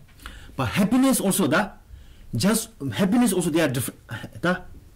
To living beings have a happiness, and overcome from suffering, right? But happiness also, those sentient beings, who are lack of happiness, they will they must have happiness. И не только того, что мы хотим, чтобы у живых существ было больше счастья, да, и меньше страдания, но и также, что если у кого-то из живых существ нет счастья, чтобы у них оно появилось. Right? But I wish those sentient beings have a happiness and doesn't want them suffering, but these sentient beings are still sentient beings they are lack of happiness, and they are facing suffering, right? Suffering. Но в настоящий момент, даже если у меня возникла эта мысль, что я хочу, чтобы у живых существ не было страданий, чтобы они были счастливы, но в то же время, в данный момент, я вижу, что люди страдают и что у них нет счастья прямо вот сейчас, хотя я желаю другого. So, but so in order to, so for them, for wishing them happiness, not how to say to have them how to say not just how to say not just how to say some materials giving, right? So yes, for having them, sorry, how to say wishing them happiness in the temporary and ultimately happiness, but ultimately for them ultimate happiness is much more important, longer, long lasting than temporary happiness. Но при этом когда I wish them happiness temporary and ultimately. Но мы желаем живым существам не только временного счастья, которого сейчас у них нет, и которое, допустим, мы можем им дать с помощью даянием каких-то вещей, материальных объектов. Но мы думаем не только и желаем не только временного счастья, но и абсолютного счастья для живых существ. Ultimately means long term, right? И абсолютное счастье имеется в виду счастье на длительный период времени, счастье на большую, long lasting, счастье, которое будет очень долго продолжаться. Yes, that's so for that purpose, wishing them to temporary and ultimate long lasting happiness, right? Right now, I don't have ability to do that. I want to be, I wishing them, but right now I don't have the ability to do that. Then for that, in order to that, then I must be, right? I want to be achieve the enlightenment being, towards sentient beings, to wishing them temporary and long-lasting happiness. И когда один человек так размышляет о том, что он желает счастья живым существам не только временного, но и постоянного, совершенного, абсолютного счастья, то возникает мысль о том, что сейчас я не способен это счастье им дать. И для того, что же мне нужно сделать, чтобы дать им такое счастье? Мне самому нужно обрести способность дать живым существам абсолютное счастье. So anyway, right? So totally developing the love and the great compassion, and then through that chance, right? This self-exchanging, right? Then developing the bodhicitta through that way method, that kind of method, then a strong wish to develop generate the mind to achieve the enlightenment being. И таким образом мы приходим к тому, как этот метод обмена себя на других позволяет развить любовь, великое сострадание, то есть равностность, любовь, великое сострадание, и на основе чего возникает, собственно, бодхичитта. То есть этот метод приведет к развитию бодхичитты, в конце концов. Yes, so that once developed the bodhicitta mind, enter into the Mahayana, which is called bodhisattva. И как только живое существо развивает ум бодхичитты, оно вступает на путь бодхисаттв, то есть Махаяну. And then once entered into the Mahayana bodhicitta, at that time, once entered into the Mahayana, developed the bodhicitta, at that time, the person, or bodhisattva, it is called bodhisattva. So at that time also entered into the first path, accumulation of path, it is called also. Вот. И в этот момент, когда вот это событие происходит, и существо вступает на путь бодхисаттвы, то есть зарождает бодхичитту, и то в этом случае вот это вот состояние называется Path of accumulation. Путь накопления. Yes. So, and then at that time, entered into the Mahayana, it is bodhisattva. The person becomes a bodhisattva, right? It is called. Then after develop the bodhisattva, then now I wish, right? Bodhisattva mind means what? Bodhisattva means what? Sorry, bodhisattva means person who holds the bodhicitta mind, right? So at that time, once developed the bodhicitta mind, then he realized that now and strong wish. Person has a strong wish, right, to achieve the enlightenment, right, for the benefit of all living beings. So that's why then he realized, in order to achieve the enlightenment being, right, what is the necessary? Then he realized that, how to say, at the now main path or actual path, in order to engage the actual path, in order to achieve the enlightenment being, how to say, I must be need to gain the emptiness realization. Emptiness realization. Emptiness understanding. Understanding of emptiness. In order to eliminate the, how to say, omniscience obstruction. Omniscience obstruction. To omniscience. Okay. Two obstruction. In order to eliminate the two obstruction. Two obstacles. Obstacle. Okay. Итак, получается следующее, что существо, которое вот таким вот, как выше было описано образом, зародило бодхичитту, встает на путь накопления, то становится бодхисаттвой. Вот и в этот момент, когда у существа возникает стремление достичь просветления для того, чтобы освободить от страданий и привести к совершенному счастью всех живых существ.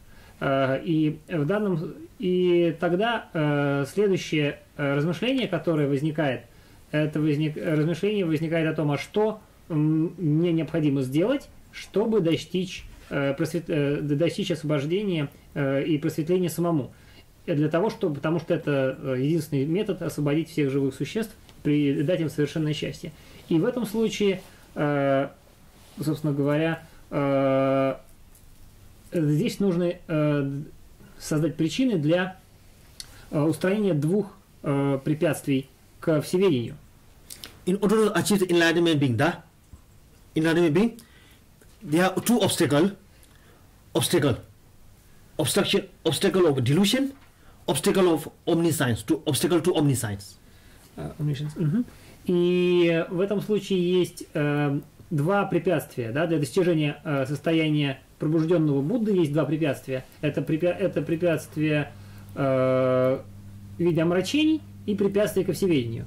Obstacles to omniscience and obstacle to delusion. Да. Among these two, actually both are obstacle. Among these two, the obstacle to omniscience is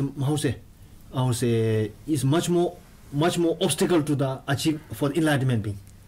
И для, собственно, и для бодхисаттвы наибольшим препятствием или наиболее сильным препятствием вот из этих двух является препятствие ко всеведению, поскольку именно оно является основным препятствием для просветленного.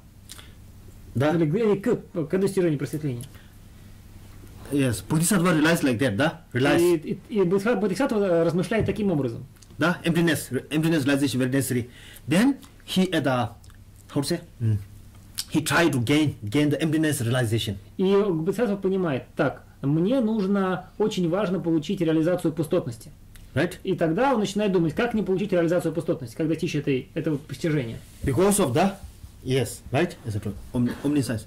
And then, yes, so then the Bodhisattva understood now he must to engage into the actual path, which is called paramita.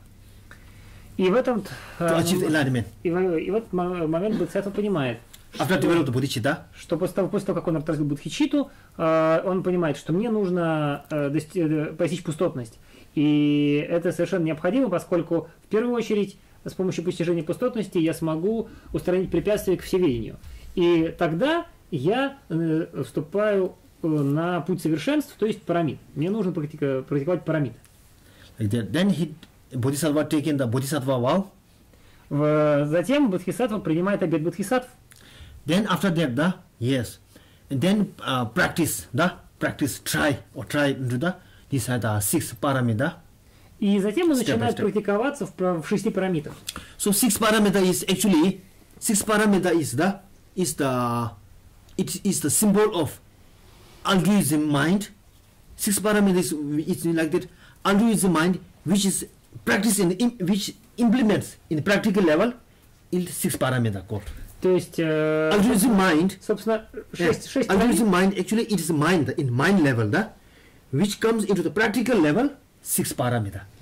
И вот этот альтруистический ум, да, который как бы реализует себя на практике, что называется. Comes into the practical level, это в том, что, то есть, как бы реализует себя практически, это реализует себя практически через 6 пирамид. То есть то, что он делает, реализуя альтруистические устремления, это 6 пирамид. Among those 6 parameters, да, wisdom, шестой, да, wisdom is most important, emptiness, wisdom is most important. И из этих 6 пирамид наиболее важной является 6-я пирамида, пирамида мудрости. Right? Actually, of course, all 6 are necessary, but among those, the 6 is the main. И, в общем-то говоря, все 6 важны и необходимы, но среди этих 6 главной или основной является 6-я мудрость. In order to achieve, gain the sixth, 5 are also, how to say, necessary, in order to gain the 6. И, собственно, для того, чтобы получить реализацию 6-й пирамиды, необходимы предыдущие 5. Yes. Yes, like that. So 5 parameters, первые 5 parameters taught, да, first taught, in order to gain the 6 parameter, 6. И поэтому 5 пирамид в первую очередь преподаются для того, чтобы была возможность достичь 6-й пирамиду. Okay, like. Then это like that.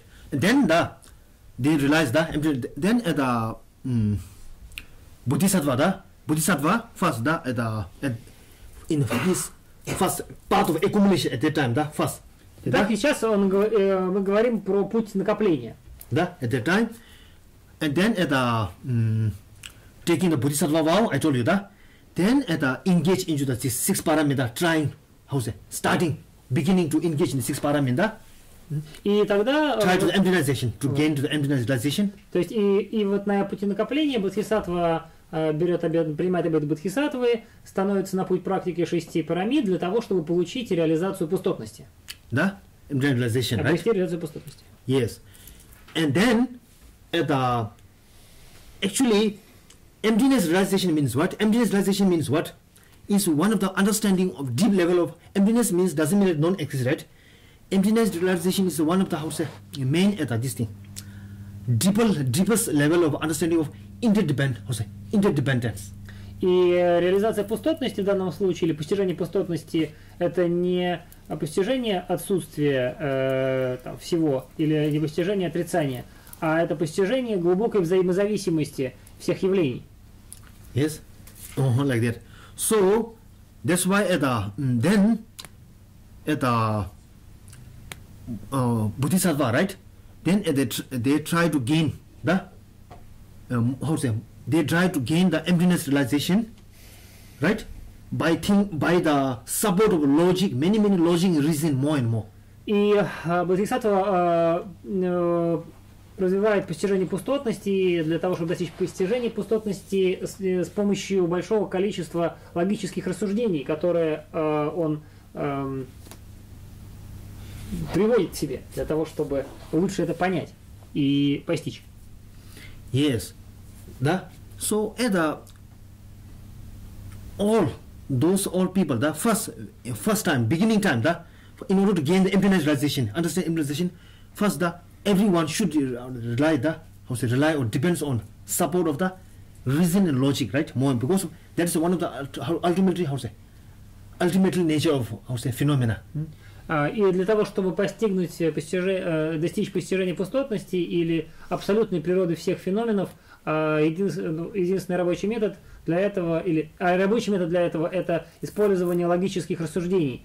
Использование логических рассуждений, которые приводят нас к одному и тому же факту. So that emptiness also, да, actually, there are different level of also emptiness, да. Emptiness also, there are different level of ultimate, да, taught by, in how say, also this, there are different level of also this. И также среди постижений пустотности существуют различные уровни постижения пустотности. As you know, да, external Buddhist school, да, there are 4 школы. И как вы знаете, есть 4 школы буддийской философии. Right? Это Випассика и Читра мандра, Вайбашика, Читаматра. No, sorry, no. Vipashika and Sotantrika. Second, Sotantrika. 3 to Chitra Mandra. Читтаматра And Madhyamika. и Мадхьямика. These Chitri scroll, right? Actually, these Chitri scroll different, right? Actually, not on the base of this Bodhicitta comparison, not this path, not a different, not because of not a different. This Chitri scroll actually, this Chitri scroll school mainly about the different, right, level of this emptiness realization. И эти 4 школы, они не различаются,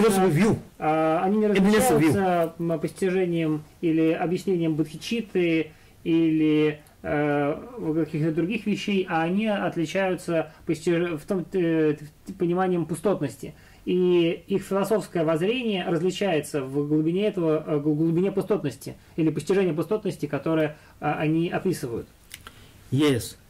So at the philosophy view level, right? То есть их отличие состоит в уровне воззрений, уровне философских воззрений. Not about this, how say, bodhicitta, not different about that. Но они никак, у них нет никакой разницы, между ними нет никакой разницы в понимании бодхичитты. So, so anyway, now today maybe we will not go that further. Maybe we doesn't have time. Don't tell them. So anyway, right? So at the so emptinessation, the realization, so it's very very necessary to achieve the enlightenment in order to eliminate our self-grasping mind. И для того, чтобы устранить цепляющийся за я эгоистический ум, совершенно необходимо постижение пустотности. Because of self-grasping mind is the one of the basis and root of all our this delusion. Поскольку именно эгоцентрический ум и цепляющий за себя ум является основой и корнем всех омрачений, включая самое базовое омрачение. So that's why at the understanding of emptiness realization after develop the bodhicitta. И именно поэтому постижение после развития бодхичитты, постижение пустотности, they are trying. Second step. Они пытаются достичь в качестве второго шага. Right? After develop bodhicitta, they understood that now in order to achieve the enlightenment, this two delusion, so two obstruction, obstruction to delusion, obstruction omniscience, right? So in order to these two, the counter force, emptiness realization is the main wisdom, right? Then they are trying to gain that, achieve that. И поэтому бодхисаттвы, достигнув первого уровня, понимают, что им необходимо устранить два препятствия в виде омрачений или препятствия ко всеведению, и для того, чтобы достичь этого, они пытаются получить реализацию пустотности. И очень активно движутся в этом направлении, по постижению пустотности.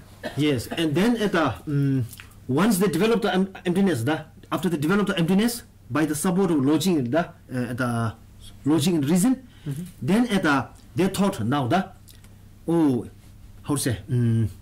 this shamatha and vipassana also for necessary in order to meditate deeper understanding, in order to meditate. Yes. And obtain deeper realization. Equipoise, meditate on the long thing. These two, shamatha is very necessary, they thought.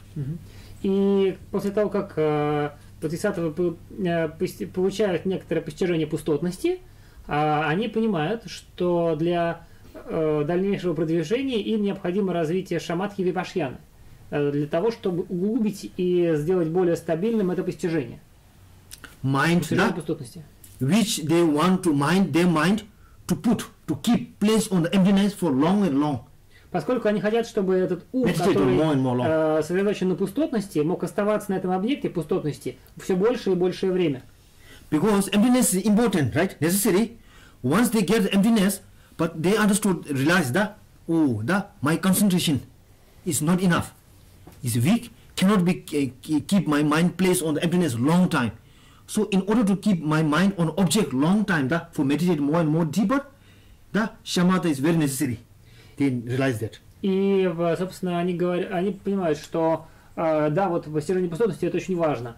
Но, к сожалению, я не могу хранить концентрацию на постижении пустотности или сохранить постижение пустотности продолжительное время. Поэтому мне нужно работать над стабильностью ума. И для этого мне очень нужна шаматха. И затем випашьяна. Then they are trying to gain this samadhi, and then vipassana.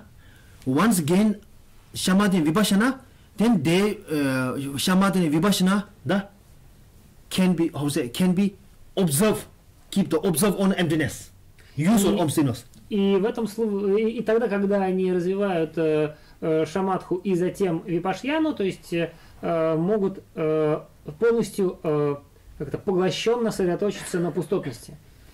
И вот этим... Да. Then their concentration on emptiness, concentration on emptiness, is much more, longer and longer, right? Due to that, their wisdom, when concentration on emptiness is long period, their wisdom on emptiness, meditate wisdom of emptiness, which be much more clear become. И powerful, и благодаря тому, что они могут посредством развития шаматхи и випашьяны долгое продолжительное время концентрироваться на пустотности, то их мудрость становится все более мощной и более ясной. То есть они имеют более clear and powerful. Clear and powerful. Да, то есть она становится, их мудрость обретает характеристики мощи и ясности. Right? They get, yes, like that. So at that, right, like that. So at that time, the emptiness realization, is the wisdom, the emptiness realization become as like little bit much more superior, powerful, powerful. И в этом superior seeing, we are seeing like superior seeing. Superior seeing. Ага. Собственно, и видимо, the path of seeing starting. Yes. Okay. И в этом... No, not part of seeing. Да, the part of seeing, not part of seeing.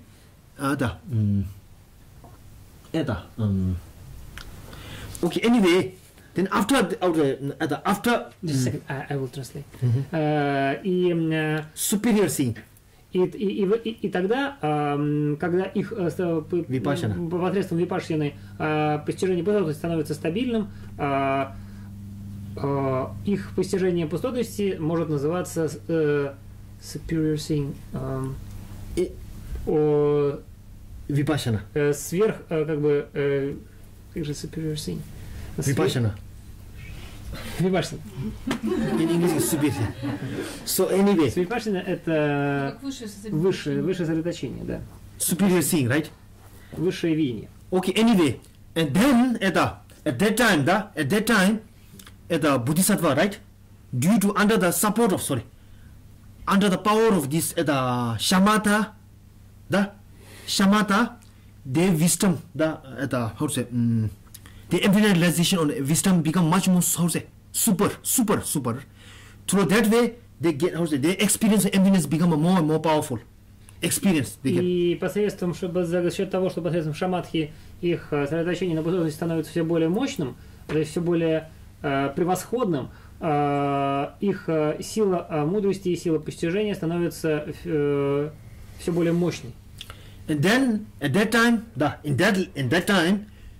the Bodhisattva, he is not at that time Bodhisattva is ordinary Bodhisattva, right? Not superior Bodhisattva, but at that time the Bodhisattva, his emptiness experience is, right? His experience emptiness is in ordinary level. Но в этом состоянии понимание и опыт переживания бодхисаттвы и пустотности находится на обычном уровне, и это бодхисаттва не относится к высшим бодхисаттвам. At that time, emptiness, he understood the emptiness, but in generic imagine, in general level of generic imagine. Но и поскольку на этом уровне его постижение пустотности находится в области общего постижения пустотности. Generic imagine. Generic imagine. Общее представление. На основе общих представлений. Yes. But generic imagine, right? And then in order to see the emptiness on how to say deeper, right? Deeper, further, more clear, direct imagine. Then second part we are seeing preparation. Part of preparation. И для того, чтобы to increase, he starts to the part of preparation. He reached to the part of preparation. When? Which means to to reach to, right? To come to reach to the which the first Bodhisattva gained emptiness in the generic imagine, right? Understood. In that level, emptiness understood, but not quite clear. Understand? И на уровне общего постижения пустотность постигается, но не очень ясно. Вот. Right. And after this, after concentration and meditation, meditate on equipages meditation on emptiness and more, deeper more by the samadhi and vipassana support this more and more. Then at his emptiness experience, the experience of emptiness, it will go further to the direct imagine, right? Necessary to direct imagine. So for that second, we are seeing part of preparation. Part of preparation means what? Preparation for direct imagine. И тогда Бодхисаттва встает на путь подготовки, если я правильно помню. Да, путь подготовки. И подготовки к чему? Подготовки к прямому постижению пустотности. Yes, part of preparation, right? Это путь подготовки к прямому постижению пустотности. And yes, like that. And then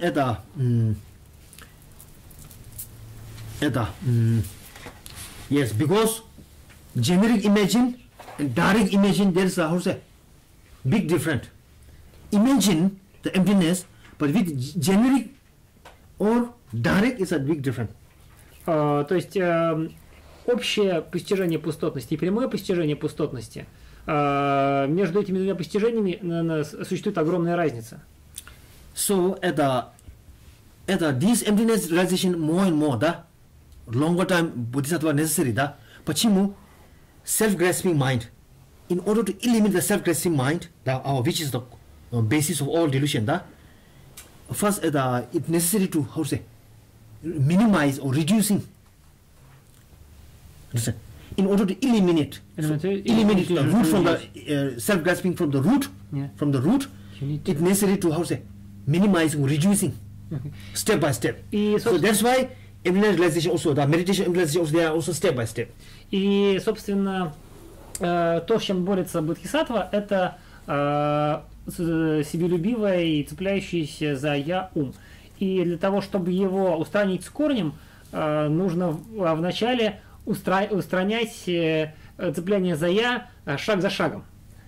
Вот. Собственно, и поэтому развитие постижения пустотности также идет по стадиям, шаг за шагом. So anyway, totally now we will conclude that.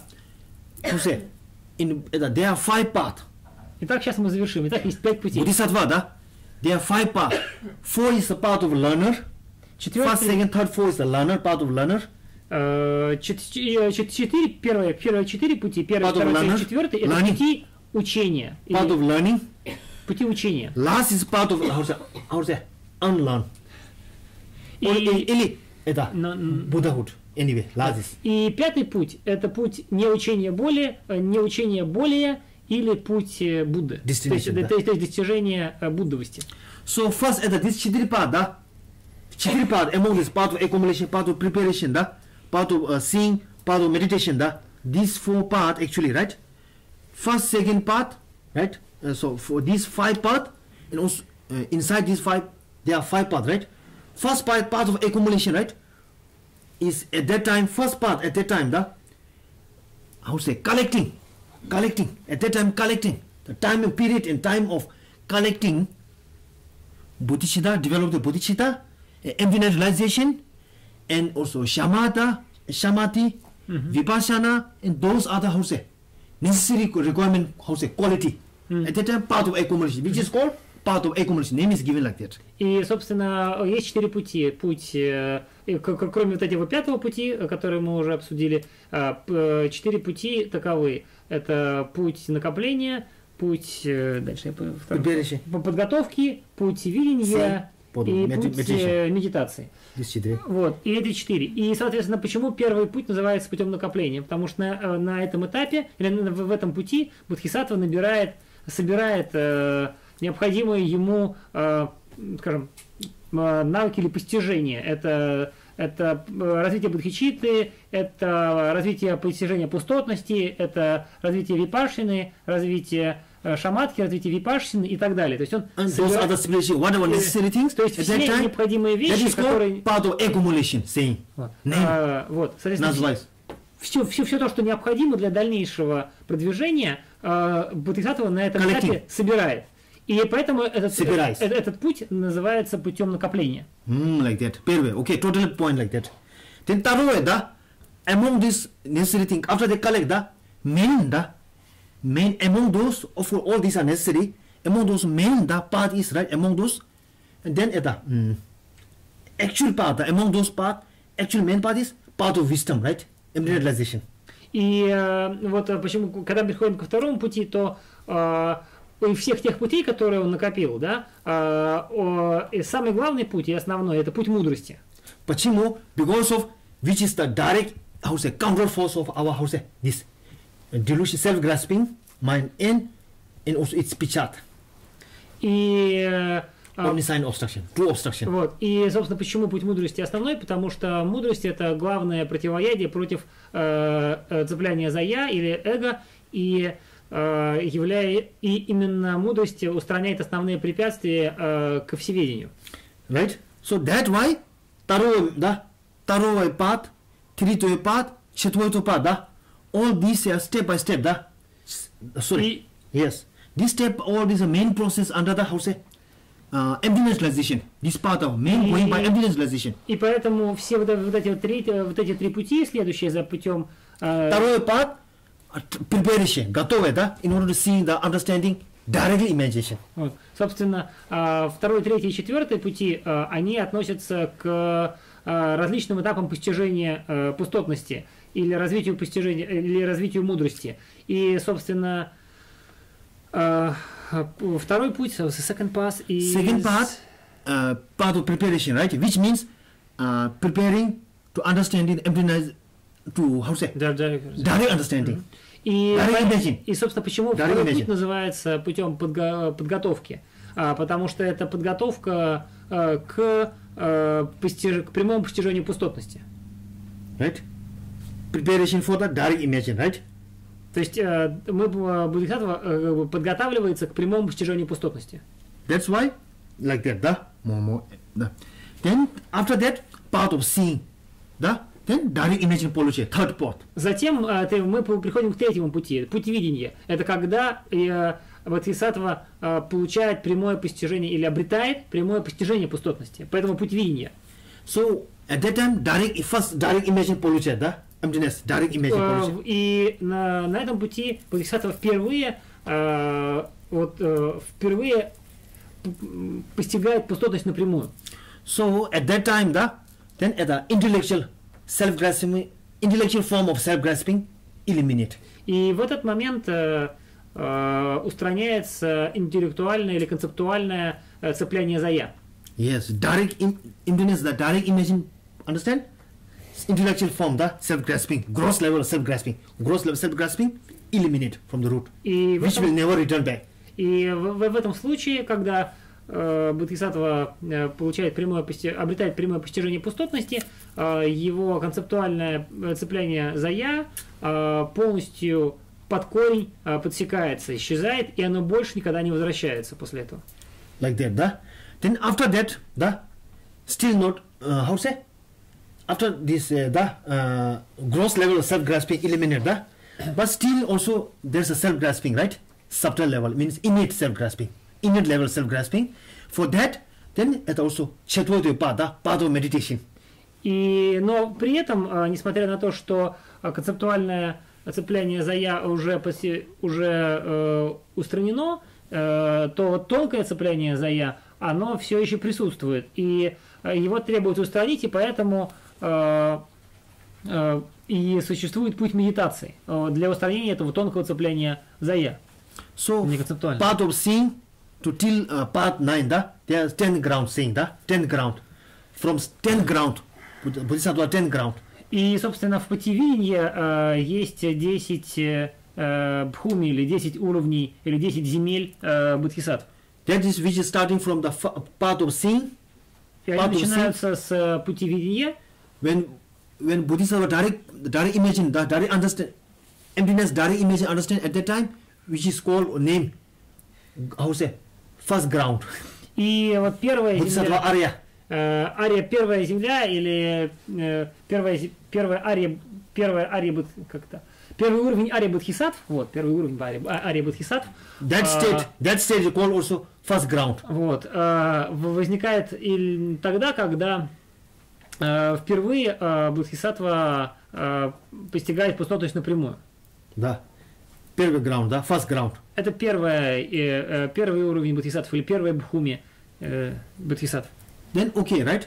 Then second, third, fourth till 9, this part of meditation, И, соответственно, дальше путь медитации, он разделяется на 1, 2, 3, 4, 5, 6, 7, 8, 9, 10 уровни бодхисаттв. Right? Till 7th. Точнее, нет, до 7-го. So, at that time, this the inner self-grasping, emptiness, meditation, emptiness realization, direct imagine, after that direction, for the inner self-grasping, eliminate for the delusion, inner self-grasping.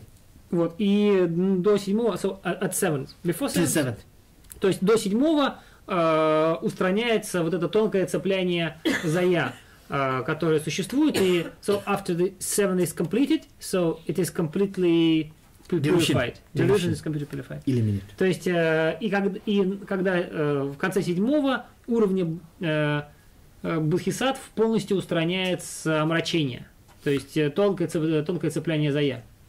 Then after 7th finish, the 7th ground finish, when the Bodhisattva reached the 8th ground, at that time, after eliminating from the delusion, at that's called Bodhisattva, he become as like 8th ground. He reached to the 8th ground. И как только все омрачения из потока ума бодхисаттвы устранены, он достигает 8-го уровня, 8-го бхуми бодхисаттв. At that time, he also he also overcame not only for self-grasping mind, and selfish mind, egoism mind, both. То есть он устраняет и эгоцентричный ум, и ум, цепляющийся за «я». Они уходят вместе. Он устраняет оба этих ума. Then after that, Pichad, right, imprints, 8, 9, 10. И, собственно, 8, 9 и 10 уровни бодхисаттвы борются с отпечатками цепляния за «я». Which is left by the self-grasping. Которые были оставлены цеплянием за «я». So 8, 9 ground, meditate on emptiness for that purpose, right? Eliminate for the pichat. Self-grasping pichat. И, собственно, 8 и 9 уровни бодхисаттва медитируют на пустотности для того, чтобы устранить эти тончайшие отпечатки. So anyway, right? So totally now I will conclude, right? Сейчас я уже закончу. Это it indicates, the 10 ground или 4, 5 ground. Почему надо, This indicates, this our self-grasping mind is how to say, self-grasping mind needs emptiness, meditation on emptiness realization more and more, longer and longer. И, собственно говоря, о чем говорят, о чем нам свидетельствуют вот эти вот необходимость наличия 5 или с какого-то большого количества этапов уровня бодхисаттв. Они говорят о том, что нам нужно медитировать на пустотности очень долгое время, все больше и больше, для того, чтобы устранить вот эти аспекты цепляния за «я» и устранить наш эгоистичный ум. Это Hinayana path, Hinayana, solitary, the hearer, solitary, and bodhisattva, actually all these stages, how say, 5 paths are same generally. 5 paths are same. Process of 5 paths are same. То есть, для слушателей, для как-то solitary, для solitary realizer, Шравака Пратьяка Будд, грубо говоря, и для Махаяны все эти 5 путей, они по сути одинаковые. Yes? All these, the 5 paths, почему? In order to this self-grasping, right? By reduce, eliminate for gross level and subtle level. И почему они одинаковы для всех этих 3 классов практикующих буддизм? Потому что все они описывают устранение грубого и тонкого цепляния за я, включая устранение отпечатков. Okay, now let's stop it. And the imprints are the same for the imprints. Okay, so yes, Hinayana in the state of liberation, only state of liberation in Buddhahood, what's different? By the with the motivation and renunciation, with the renunciation with the motivation and renunciation, then at meditation and realization, right? That will reach you, brings you only, that will eliminate only for the delusive obstruction, but not pichat. И в чем отличие Хинаяны от Махаяны? Собственно, за счет того, что если у вас есть только отвлечение и понимание пустотности, и вы стремитесь к собственному освобождению, то вы устраняете только препятствия в виде препятствия омрачения. И в этом случае вы не устраняете тонкие отпечатки цепляния за я. И поэтому в этом случае вы проходите по тем же самым этапам, но достигаете состояния архата, то есть достигаете освобождения в состоянии архата. With the motivation, emptiness realization, with the motivation of bodhicitta, that will eliminate both. Но при постижении пустотности с мотивацией бодхичитты, то есть с мотивацией бодхичитты, такое постижение пустотности устраняет оба препятствия, и препятствие к виде омрачения, и препятствие ко всеведению.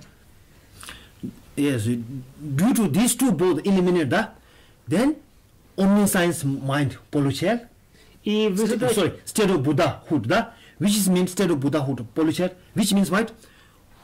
Eliminate, overcome from all faults, all delusion and faults, overcome from.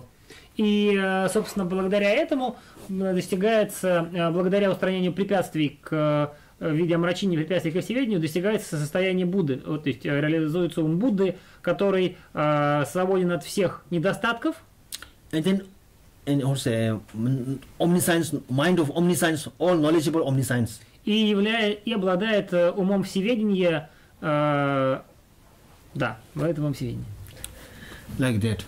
So that's okay now, we will stop it. Вот, на этом, я думаю, мы закончим.